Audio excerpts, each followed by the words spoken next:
cœur de l'histoire africaine, Ouidah. Cette ville côtière du sud du Bénin abrite plusieurs sites touristiques témoins de l'esclavage et accueille plus de 300 000 visiteurs par an. Mais Ouidah est en chantier. Le gouvernement rénove plusieurs sites de la ville pour diversifier l'offre culturelle et touristique du Bénin. Chaque année, Juvénal Aï, guide touristique, fait découvrir Ouidah à une cinquantaine de touristes. Aujourd'hui, il accompagne un groupe de jeunes visiteurs désireux de découvrir la route de l'esclave. Si vous êtes prêts, nous allons partir pour une belle journée de visite dans l'histoire, dans la culture et surtout dans le vaudou à Ouidah.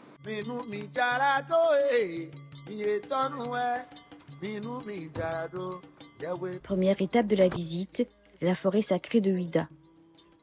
Sur place, les touristes plongent dans l'histoire et la spiritualité de la région. Émerveillés, ils immortalisent leur passage avec des photos et des vidéos. Mais impossible de visiter Ouidah sans passer par le célèbre temple des Pitons, véritable symbole de la tradition vaudou.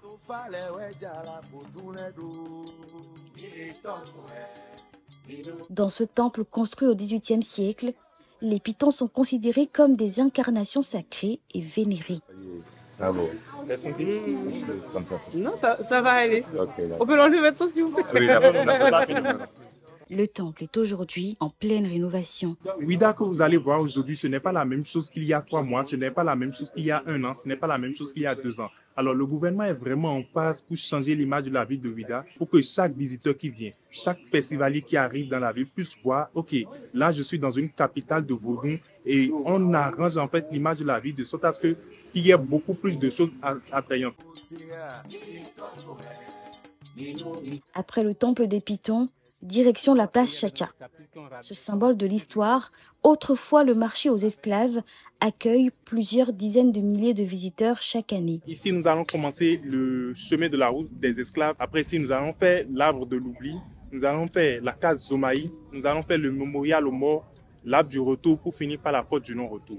Sur les lieux, le vent de la rénovation souffle également. Cette place, une première fois, a été rénovée dans les années 1999. Et il y a 2 ans, cette place a encore été rénovée par le gouvernement du Bénin. Et là, vous allez voir que tout a été changé. La couleur rouge sur les maisons. Et même lorsque vous voyez les poteaux qui servent de barrière de part et d'autre, ces poteaux ont été décorés de façon artistique. Depuis 2024, le gouvernement béninois organise à Ouidah un festival annuel dénommé les Vodun Days. L'événement a rassemblé plus de 50 000 personnes lors de sa première édition.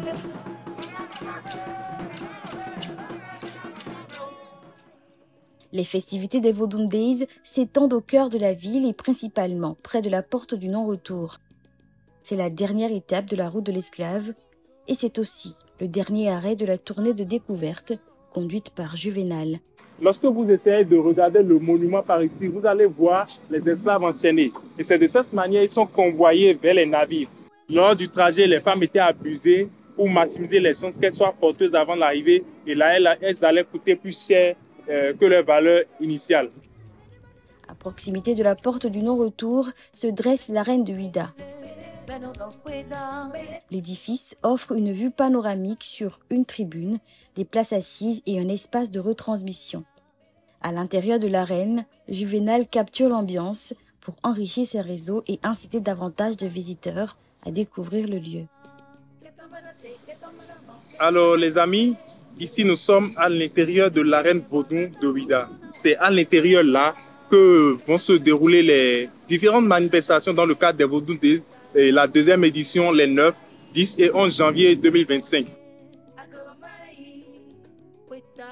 Je suis très fier d'être béninois à l'heure là, parce que quand j'arrive à Ouidah, il y a 2 semaines j'étais ici, les choses n'étaient pas comme ça, mais j'arrive aujourd'hui, je vois comment est-ce que les travaux ont avancé, vraiment c'est vraiment encouragé.